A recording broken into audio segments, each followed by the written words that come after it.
जय हिंद मेरे प्यारे बच्चों, आशा करता हूँ सभी लोग अच्छे होंगे।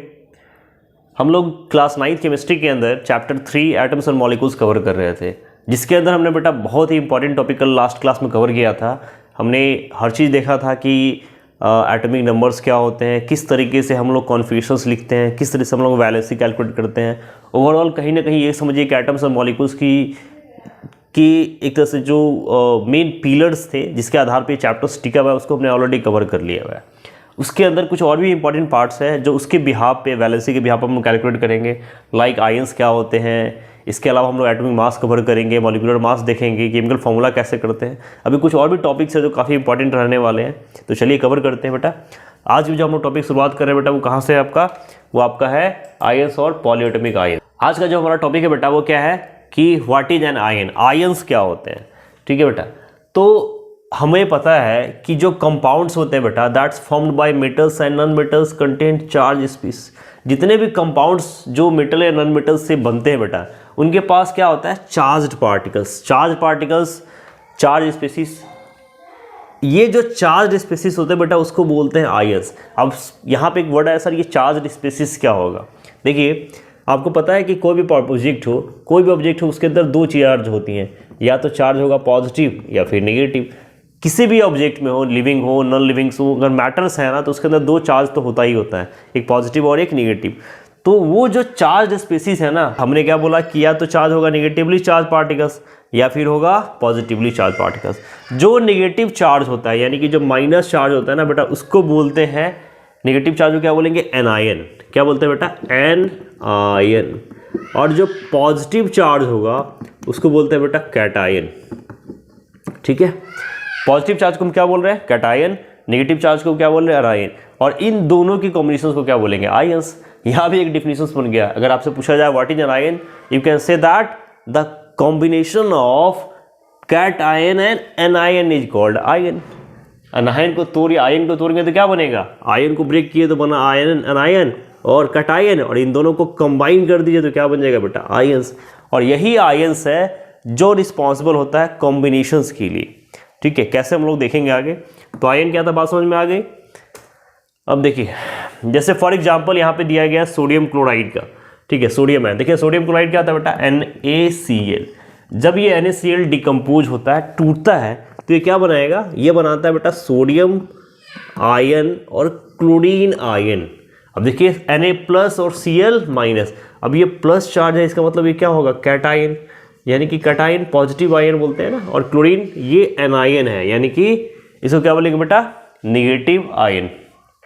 तो यहाँ पे एक पॉजिटिव आयन बना और नेगेटिव बनाया। सेम एज कई सारे एग्जाम्पल, जैसे मैग्नीशियम क्लोराइड है, तो मैग्नीशियम के अंदर क्या होता है, +2 Cl2 Cl-2 होगा। तो यहाँ पे देखिए ये क्या है, ये भी पॉजिटिव आयन और ये नेगेटिव आयन। तो इसी तरीके से एनायन और कैटायन कॉम्बिनेशन क्या बताया बेटा, आयंस बनेगा। ठीक है, चलिए अब हम बात करते हैं बेटा। देखिए, हमने वैलेंसी देखी थी कुछ एलिमेंट्स की, आपको याद होगा कि जैसे हीलियम की वैलेंसी 0 होती है, हाइड्रोजन की 1, फ्लोरीन की 1, क्लोरीन की 1, ऑक्सीजन की 2, 3, 4। तो आखिर ये जो वैलेंसी निकलती थी ना, उसी के बेसिस हमने आयन क्या देखा था कि यहाँ 1 की जितने भी है ना, 1, 1, 2, 3, 4, अगर हम लोग चार्ज पार्टिकल्स के आधार पे देखेंगे ना, तो या तो ये प्लस होंगे या -2 के होंगे। लेकिन हमें अब पता कैसे चलेगा कि बेटा कि हाइड्रोजन के पास +1 है या -1 है, क्लोरीन के पास +1 है या -1 है। तो कहीं ना कहीं इसको हम लोग निकाल के देखना पड़ेगा कि कैसे कैलकुलेट होता है। और इसमें हमें हमारी हेल्प कौन करेगा बेटा, वैलेंसी। इसमें हमारी हेल्प कौन करने जा रहा है, वैलेंसी करेगा। ठीक है, जैसे अब यहाँ पे देखिए एक वर्ड है बेटा, पॉलीएटॉमिक आयंस। पॉलीएटॉमिक मतलब क्या होता है, पॉली मतलब होता है बेटा बहुत, है ना, यानी कि वो एटम जिसके पास एक से ज़्यादा एटम्स हो, आयंस हो, उसको बोलते हैं पॉलीएटॉमिक। यहाँ पे हम लोग कुछ एटम्स के बारे में बात करेंगे। पहले हम लोग बात करें बेटा 1 यूनिट, मतलब जिसके पास नेट चार्ज 1 हो, लाइक सोडियम क्लोराइड। जैसे देखिए हाइड्रोजन के पास 1+ चार्ज होता है, सोडियम के पास Na+1 चार्ज होता है, पोटेशियम के पास K+1 चार्ज होता है, सिल्वर, कॉपर, सेमेज, अमोनियम, NH4 के पास। तो ये जितने भी प्लस, एक ही प्लस है ना, तो ये सब क्या बेटा 1 यूनिट वाले, यानी कि एक पॉजिटिव चार्ज है। और कौन सा है बेटा, वो कैटायन है। ठीक है, अब एक सवाल आपके मन में आ रहा होगा कि सर ये H के ऊपर प्लस चार्ज क्यों है, सोडियम के ऊपर प्लस चार्ज क्यों है। ये चीज़ हम समझेंगे जब हम बॉन्डिंग पढ़ेंगे, जब मैं आपको पढ़ाऊंगा इलेक्ट्रॉनिक बॉन्ड यानी कि कोवेलेंट बॉन्ड क्या होते हैं, एनायन क्या होते हैं, कैटायन बॉन्ड कौन से होते हैं, उसके अंदर हम ये समझेंगे इस पार्टिकल के बेटा यहाँ पे प्लस माइनस क्यों आ रहा है। अभी तत्काल में आप इसको बस लर्न करिए और समझिए। सेम एज आप नेगेटिव आयन की बात करेंगे तो देखिए यहाँ पे इनका जो नेगेटिव होता है जैसा like hydride, chloride, bromide, iodide, ये सभी क्या होते हैं, देखिए एक सिंगल यूनिट नेगेटिव चार्ज है। तो ये सब क्या है, वन आयनाइन वाले चार्ज पार्टिकल्स होते हैं। सेम एज ये 1 यूनिट, ये 2 यूनिट्स पे भी देखिए, ये मैग्नीशियम के ऊपर प्लस है, कैल्शियम के ऊपर प्लस है, जिंक के ऊपर +2 है, कॉपर के ऊपर +2 है। तो ये क्या है, जिसके पास 2 पॉजिटिव आयंस है। जितना प्लस ऊपर लिखा होगा ना, इसका मतलब है कि उतना उसके पास पॉजिटिव आयंस है। और अगर ये निगेटिव में होगा, सेम है जैसे देखिए ऑक्साइड, ऑक्सीजन के ऊपर -2, सल्फाइड, ये सब के ऊपर क्या है बेटा, -2 देखिए। तो ये क्या बता रहा है कि इनके ऊपर 2 निगेटिव चार्ज है, यानी कि 2 आयन इनके पास है। और ये पॉजिटिव या निगेटिव आयंस को एक साथ हम लोग क्या बोलते हैं बेटा, आयंस। सेम है 3 यूनिट्स का भी होता है, +3 एल्युमिनियम है, आयरन है, नाइट्राइट है, फास्फोरस है, ये आपके 3 यूनिट वाले चार्ज होते हैं। इसीलिए देखो इनको हम बोलते हैं पॉलीएटॉमिक आयंस, क्योंकि एक से ज़्यादा 1 यूनिट है, 2 यूनिट है, 3 यूनिट्स है। तो भाई इतने सारे यूनिट्स है तो सिंगल यूनिट तो है नहीं कि मोनोडाई बोलेंगे, तो इसको हम क्या बोलते हैं, पॉलीएटॉमिक आयंस। तो ये हमारे आयंस का कॉन्सेप्ट था। अब हम लोग बढ़ते हैं बेटा एटॉमिक मास की ओर। ठीक है, हमने एटॉमिक नंबर ऑलरेडी कवर किया हुआ है, अब हमें पढ़ना है बेटा एटॉमिक मास। अब देखिए यहाँ पे एटॉमिक मास आपसे पूछा जाए तो सिंपल आप कहोगे सर यहाँ तो नाम से ही पता चल रहा है ना, एटम का मास। बिल्कुल आप सही कर रहे हो, जो एटम का मास होगा उसी को हम एटॉमिक मास बोलते हैं। और इसके ऊपर सबसे पहले जो काम किया था अगेन डाल्टन सर ने। डाल्टन की एटॉमिक जो थ्योरी थी ना, वो कहीं ना कहीं एटॉमिक मास को एक्सप्लेन करने वाली पहली थ्योरी थी जिसमें उन्होंने इसके बारे में बताया। ठीक है, उनके द्वारा क्या बोला उन्होंने कि each elements had a characteristics atomic mass. सभी एलिमेंट्स के पास एटॉमिक नंबर तो होता ही था, अब उनका क्या होता है बेटा, अपना कैरेक्टरिस्टिक एक होता है जिसके यानी कि उनके पास अपना एटॉमिक मास भी होता है। अब चूंकि देखिए हमें पता है कि एटम्स बहुत ही छोटे होते हैं, बहुत ही हल्के होते हैं, एक्सट्रीमली लाइट होते हैं। तो अब बताओ इतने छोटे मास का कैलकुलेशन कैसे किया जाए, तो ये बड़ा डिफिकल्ट था, है ना। इंडिविजुअली कैलकुलेट करना, चूंकि एक एलिमेंट्स तो है नहीं, बहुत सारे एलिमेंट्स है, तो उनको कैलकुलेट करना बड़ा मुश्किल था। इसीलिए कहीं ना कहीं मास ऑफ द एटम को ना एक स्टैंडर्ड मास से कंपेयर किया गया। ये से समझिए कि हम एक रिलेटिव मास निकालते हैं। एक्चुअली ना मास 2 टाइप्स के होते हैं। एक मास होता है बेटा एटॉमिक मास, 2 मास होता है। एक मास होता है एब्सोल्यूट मास, ठीक है, एक मास क्या होता है बेटा, एब्सोल्यूट, और दूसरा होता है रिलेटिव मास। तो कहो सर ये क्या है भाई, एब्सोल्यूट मास को आप ऐसे समझो ये एक्चुअल मास है, वास्तविक मास, यानी कि किसी भी इलेक्ट्रॉन्स का, जैसे हाइड्रोजन का होगा, किसी का भी जो एक्चुअल मास है ना, उसको हम लोग बोलते हैं उसका एब्सोल्यूट मास। ठीक है, और रिलेटिव मास ये उसकी ये डिफिकल्टी थी ना बेटा, इसको हटाने के लिए ना हमने एक स्टैंडर्डाइजेशन बनाया, कहीं ना कहीं एक सिंबल बनाया, उसके आधार पे सबको कंपेयर किया, रिलेट किया। इसीलिए इसको हम क्या बोलेंगे, रिलेटिव मास, जिसको हम अभी देखने वाले हैं कि क्या होता है रिलेटिव मास। ठीक है, जैसे, और ये कब आया था बेटा, 1961 में ये शिफ्ट किया गया किसको, कार्बन 12 एटम को। आज भी हम लोग जो कंपेरिजन करते हैं केमिस्ट्री के अंदर, जो हमारा कंपेयर होता है ना एलिमेंट्स का, वो हम किसके बिहाफ पे करते हैं बेटा, कार्बन 12 एटम के ऊपर पे। और ये थ्योरी कब शिफ्ट की गई, 1961 में। ऐसा नहीं कि सबसे पहले कार्बन एटम से शुरुआत की गई थी। देखिए सबसे पहले जो आपका स्टैंडर्ड था ना, वो था हाइड्रोजन, यानी कि सबसे पहले हाइड्रोजन, उसके बाद फिर ऑक्सीजन, तब जाके कहीं ना कहीं कार्बन आया है। उसके भी रीजन से क्यों आया है, लेकिन उससे पहले हाइड्रोजन को रेफरेंस मान के स्टैंडर्ड माना गया था, फिर वर्क किया जाता था। ठीक है, कार्बन को कब माना गया बेटा, 1961 में। एक्चुअली हाइड्रोजन के हटने के रीजंस क्या थे बेटा, क्योंकि इसके बाद पता चला कि भैया इसके पास न्यूट्रॉन है ही नहीं, है ना। आपको पता है कि हाइड्रोजन का एटॉमिक नंबर सिर्फ 1 होता है, एटॉमिक मास भी 1 होता है। अब 1 एटॉमिक मास क्यों होगा, क्योंकि उसके पास न्यूट्रॉन ही नहीं होता। तो जब न्यूट्रॉन है ही नहीं तो मास कहाँ से आएगा, और जब मास नहीं है तो फिर एटॉमिक मास के लिए स्टैंडर्ड कैसे हो सकता है। तो हाइड्रोजन का कॉन्सेप्ट हटाया गया और बाद में फिर कार्बन को लाया गया, है ना। और इसी कार्बन के आधार पर हम आज भी कैलकुलेट करते हैं। तो एटॉमिक मास क्या है बेटा, देखिए ऑब्वियसली एक एटॉमिक का मास है। हम बात करते हैं रिलेटिव मास की, तो कैसे, तो देखिए चूंकि hydrogen being the smallest atom taken as a standard particle for comparing mass of other atom. शुरू में चूंकि हाइड्रोजन सबसे छोटा था ना, तो उसको एज अ कंपैरेटिव लिया गया। फॉर एग्जांपल यहाँ पे देखिए hydrogen, helium, nitrogen, carbon, oxygen, ये सारे साइज आपको दिख रहे हैं आपको। ठीक है। अब यहाँ पे आपसे पूछा गया है कि 1 atom of nitrogen 14 atoms of hydrogen के बराबर होता है। देखिए मैं रिलेशन बस सिखा रहा हूँ, रिलेटिव मास कैसे कैलकुलेट किया जाता था। यानी कि जब मास देखा गया तो पता चला कि जो नाइट्रोजन का एटॉमिक मास है ना, वजन है, वो 14 हाइड्रोजन के एटॉमिक मास के बराबर है। तो चूंकि हमारा स्टैंडर्ड क्या था, हाइड्रोजन, तो एक नाइट्रोजन 14 के बराबर, तो इसको क्या बोला गया कि भैया ये 14, इसीलिए इसका बोला दिया गया कि इसका एटॉमिक मास क्या होता है, रिलेटिव मास होता है बेटा नाइट्रोजन का 14। एटॉमिक मास नहीं है, ये क्या है बेटा, रिलेटिव एटॉमिक मास है। रिलेटिव एटॉमिक मास क्यों? क्योंकि हमने स्टैंडर्ड माना था स्टार्टिंग में हाइड्रोजन को, और ये एक हाइड्रोजन के 14 टाइम्स ज़्यादा है, इसीलिए हमने क्या बोला कि भैया ये तो हाइड्रोजन का 14 गुना है, इसीलिए ये इसका relative nitrogen mass atomic mass क्या हो जाएगा, 14। तो जब ये मैं तब की बात कर रहा हूँ जब बेटा हाइड्रोजन को स्टैंडर्ड लिया गया था, लेकिन एक्चुअली में हाइड्रोजन स्टैंडर्ड है नहीं। तो अब क्या है, तो अब है बेटा कार्बन। देखो कार्बन लेने का रीजन बता देता हूँ। एक्चुअली हमने अभी आइसोटोप्स नहीं पढ़ा है, लेकिन हम लोग जब धीरे धीरे एलिमेंट्स की संख्या बढ़ती गई ना, तो बेटा मिले आइसोटोप्स। अब बोलोगे सर ये आइसोटोप्स क्या है, तो देखो आइसोटोप्स क्या होते हैं ना, वो नंबर्स जिनका एटॉमिक नंबर तो अलग अलग हो, सेम हो, एटॉमिक नंबर सेम हो, लेकिन एटॉमिक मास अलग अलग हो, ठीक है, एटॉमिक मास डिफरेंट हो, ठीक है, उनको क्या बोलते हैं बेटा, आइसोटोप्स बोलते हैं। तो बोलो सर ये आइसोटोप्स आने का फ़ायदा क्या हुआ? फ़ायदा घाटा तो चलो बाद की बात है, यहाँ सबसे बड़ी चीज़ है ना कि जब आइसोटोप्स मिलने लग गए, जैसे हाइड्रोजन के 3 आइसोटोप्स होते हैं, कार्बन के भी 3 आइसोटोप्स होते हैं, तो वहाँ पे ना एक ऐसा स्टैंडर्ड खोजा जा रहा था जिसका एक्चुअल एटॉमिक मास ना एटॉमिक नंबर से एग्जैक्ट डबल हो, बिल्कुल डबल। क्यों? क्योंकि हमने जाना है कि भैया जो न्यूट्रॉन का संख्या होता है वो इलेक्ट्रॉन और प्रोटॉन की संख्या के लगभग डबल ही होता है। तो इस कारण से एक ऐसे नंबर की खोज की जा रही थी कि जो एग्जैक्टली डबल हो किसका, एटॉमिक नंबर का। तो देखिए कार्बन के ना 3 आइसोटोप्स होते हैं, कार्बन 612, कार्बन 613 और कार्बन 614। ये आपको पता है ये क्या है, एटॉमिक मास। एटॉमिक मास की संख्या होती है बेटा, याद रखिएगा, जो एटॉमिक मास होता है वो बराबर होता है किसके, mass of neutron plus mass of proton के बराबर, ठीक है। तो देखो प्रोटॉन का मास तो इलेक्ट्रॉन के मास के बराबर होता है, एट नंबर सॉरी।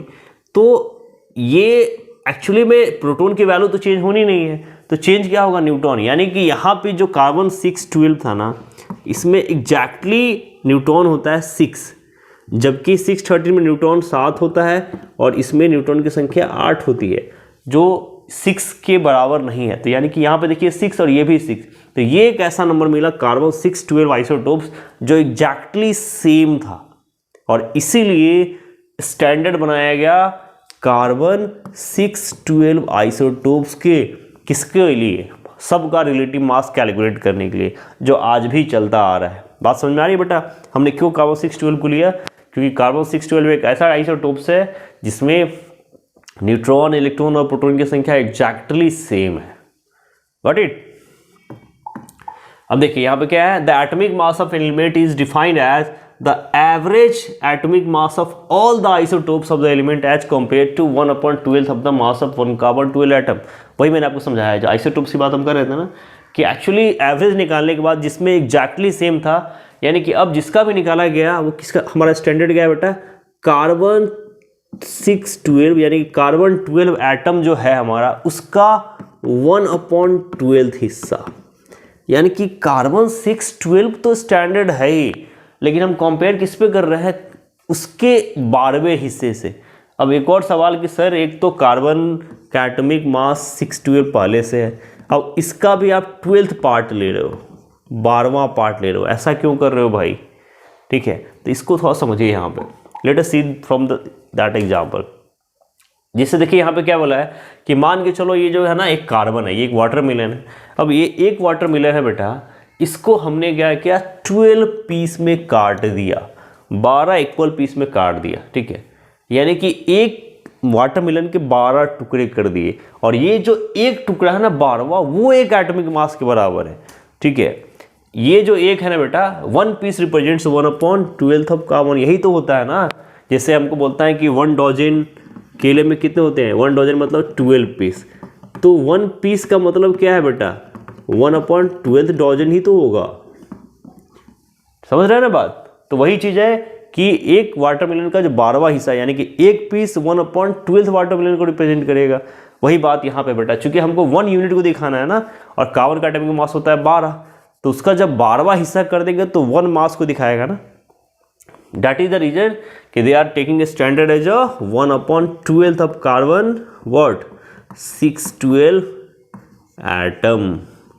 बात समझ में आ रही है कि क्यों हमने 1/12 लिया है? चूंकि हमें उसका एटॉमिक मास 12 गुना ज़्यादा है, हमको 1 यूनिट लेना है, तो उसके लिए इसको 12 गुना डिवाइड कर दीजिए, निकल के आ जाएगा वहाँ पे। चलिए, तो आई होप यहाँ पे आपको बात समझ में आ गई होगी। और देखिए यहाँ पे अब ये एक जो है ना, इससे हम लोग जिसका भी कंपैरिजन करके, जैसे मान लो ये एक 2 के बराबर है, तो एटॉमिक मास हम क्या बोलेंगे बेटा कि 2 है, वहाँ पे 2 एटॉमिक मास है। एटॉमिक मास का जो यूनिट होता है बेटा, किसी भी एटॉमिक मास का जो रेशियो है ना, उसके पास यूनिट नहीं होता, उसको कैलकुलेट करते हैं एएमयू में। एएमयू क्या होता है बेटा? Atomic mass unit.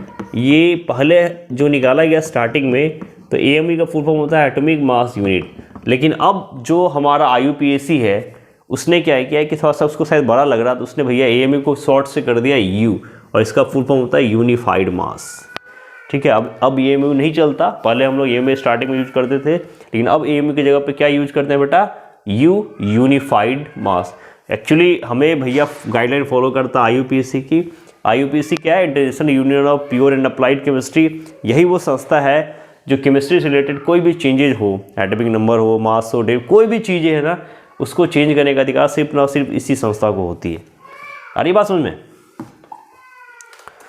ओके, तो अब देखिए आपके सामने एक सवाल है कि सर चलिए ठीक है, समझ गया कि बेटा हम मान लो सपोज करिए मुझे हीलियम का एटॉमिक वेट निकालना है, तो आखिर कैसे निकालेंगे? अब देखिए ये है हीलियम, समझिएगा थोड़ा इसको।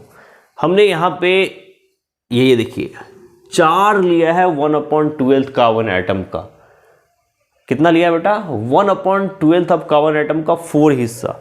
अब सोचिए ये किसके बराबर होगा? देखिए मास of 1 helium atom is 4 times 1/12 mass of carbon atom. तो इसका मास कितना हो जाएगा बेटा हीलियम का? 4 यूनिफाइड मास। क्यों? क्योंकि हम किससे कंपेयर कर रहे हैं? 1/12, और 1/12 1 के बराबर है ना। और ये अगर 4 हीलियम 1/12 के कार्बन के बराबर अगर 1 हीलियम हो, तो हम क्या बोलेंगे बेटा कि हीलियम का एटॉमिक मास 4u। एक्चुअली ये रिलेटिव मास है, ये एक्चुअल मास है, एब्सोल्यूट मास नहीं है। ठीक है, तो 4u का मतलब समझ में आ रहा है कि 1/12 का 4 टाइम। अगर मैं 4u की बात करूं तो 4u का मतलब क्या हो गया? 4u का मतलब हो गया 4 इंटू 1/12 ऑफ कार्बन 612 एटम। इसीलिए इसको हम क्या बोलते हैं? 4 यूनिफाइड मास। तो इस तरीके से किसी का भी रिलेटिव मास कैलकुलेट किया जाता है, अब है ना।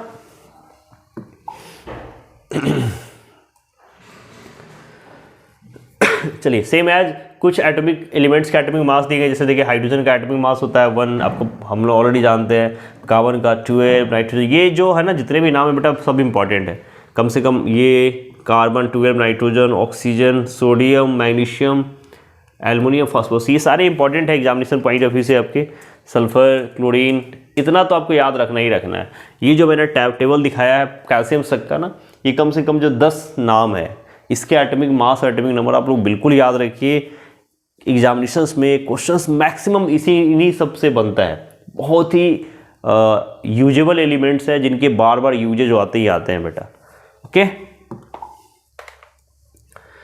चलिए, तो अब हमने देख लिया कि कैसे हम लोग आयंस क्या होते हैं। इसके अलावा हमने ये भी देख लिया कि भैया कैसे निकालते हैं। अब हम बात करने जा रहे हैं बेटा केमिकल फार्मूला की, कि जो कंपाउंड्स है उसका केमिकल फार्मूला कैसे कैलकुलेट करेंगे। तो चलिए इसको लिखने का तरीका सीखते हैं। इसके लिए कुछ स्टेप्स हमने बनाया है, स्टेप्स को समझिएगा। जैसे फॉर एग्जांपल आपको बोला गया कि सर मैग्नीशियम और क्लोरीन के लिए फॉर्मूला लिखिए। आपको पता है मैग्नीशियम सिंबल होता है Mg और Cl, लेकिन मुझे इसका सिंबल तो पता है, लेकिन मुझे लिखना है इसका फॉर्मूला, ये कैसे बॉन्ड बनाते हैं। ओके, तो सबसे पहले क्या करेंगे बेटा, right the symbol of each atom side by side. हमने पहले क्या किया, मैग्नीशियम था तो उसका सिंबल लिख दिया, क्लोरीन था उसका सिंबल लिख दिया, तो इसका सिंबल आपको पता है MgCl। अब आप क्या करोगे, right the valency of each atom of its symbol. और मैग्नीशियम और क्लोरीन का हमको वैलेंसी लिखना है, तो क्लोरीन और मैग्नीशियम का वैलेंसी बेटा कैसे लिखेंगे? आपको पता है कि वैलेंसी तब लिख सकते हैं जब इसका वैलेंस इलेक्ट्रॉन पता हो। इसीलिए मैंने आपको बोला था बेटा केमिकल फॉर्मूला तब तक आप नहीं निकाल पाओगे जब तक आपको वैलेंसी निकालना नहीं आता। अब देखिए यहाँ पे डायरेक्टली मैंने लिखा मैग्नीशियम का वैलेंसी 2 होता है, ठीक है, क्लोरीन का 1 होता है। कैसे? देखिए मैग्नीशियम का एटॉमिक नंबर होता है बेटा 12, ठीक, तो 12 होता है तो क्या होगा कॉन्फ़िगरेशन 282। अब देखो ये 2 क्या है, इसका वैलेंस इलेक्ट्रॉन, इसीलिए इसकी वैलेंसी क्या होगी 8 से ज़्यादा है ना 2 को इसने डोनेट कर दिया तो इसकी वैलेंसी क्या होगी बेटा +2। हमें नंबर से मतलब होता है लेकिन मैं चार्ज के साथ बता रहा हूँ। सेम एज क्लोरीन का देखिए एटॉमिक नंबर क्या होता है 17, तो इसका क्या होगा 287। इसको 1 की जरूरत है तो ये 1 एक्सेप्ट करेगा, 1 इलेक्ट्रॉन लेगा तो इसकी वैल्यूसी क्या होती है -1। तो यही 2 और 1 लिखा गया, एक्चुअली ये +2 और -1 है, लेकिन चूंकि केमिकल फॉर्मूला लिखना है तो यहाँ पे प्लस और माइनस की जरूरत हमें पड़ेगी नहीं, ठीक है, तो इसीलिए हमने लिख दिया।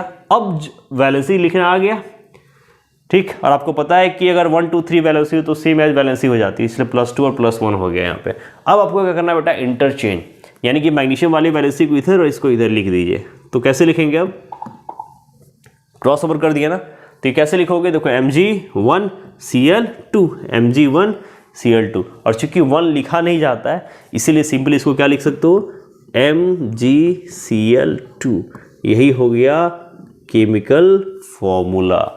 इसी तरीके इसीलिए हम लोग देखते होंगे मैग्नीशियम के साथ हमेशा क्लोरीन के 2 एटम्स होते हैं। एक मैग्नीशियम एटम के साथ क्लोरीन के हमेशा 2 एटम्स कंबाइन होते हैं। क्यों? क्योंकि उनकी वैलेंसी होती है। तो इस तरीके से आपको लिखना है केमिकल फॉर्मूला। हमने कैसे लिखा? सबसे पहले सिंबल लिख देना है, उसके बाद वैलेंसी निकालना है। वैलेंसी तब तक नहीं निकाल पाओगे जब तक वैलेंस इलेक्ट्रॉन नहीं निकलेगा, तो इसकी प्रैक्टिस करिए और वैलेंसी के बाद उसको क्रॉस ओवर कर देना है, ठीक है, उसके बाद उसको लिख दीजिए। याद रखिएगा क्रॉस लिखने के बाद अगर कहीं उनकी संख्या कटने वाली होगी, सिंप्लीफाई करने वाली होगी, तो उसको सिंप्लीफाई भी करना है। हम लोग अभी एग्जाम्पल्स करेंगे, वहाँ भी उन चीज़ों को समझेंगे। लाइक देखिए, हमें सपोज करिए कैल्शियम ऑक्साइड का लिखना है। अब कैल्शियम ऑक्साइड का लिखना है तो आपको पता है कैल्शियम ऑक्साइड्स में कैल्शियम और ऑक्सीजन होता है, तो सबसे पहले क्या करोगे सिंबल लिख दिए। अब हमको क्या निकालना बेटा? वैलेंसी, ठीक है। तो देखिए कैल्शियम की वैलेंसी 2 होती है, ऑक्सीजन की भी 2 होती है। कैसे? फिर से बताऊं, ठीक है। तो कैल्शियम का एटॉमिक नंबर कितना होता है बेटा? 20। कैल्शियम का एटॉमिक नंबर क्या होता है? 20, ठीक है। तो देखिए ये क्या होगा 2882। अब इसके पास 2 एक्स्ट्रा है ना, तो अब इसलिए +2 हो जाएगा। ऑक्सीजन के पास तो आपको याद होगा माइनस हमेशा होता है, क्योंकि इसका एटॉमिक नंबर के मास क्या होता है? एटॉमिक नंबर 8 होता है ना, तो 2 और 6, तो इसको देखो 2 की जरूरत है, तो ये क्या होगा -2 होगा ये। तो देखो इसका +2 और इसका -2, यानी कि 2 के 2।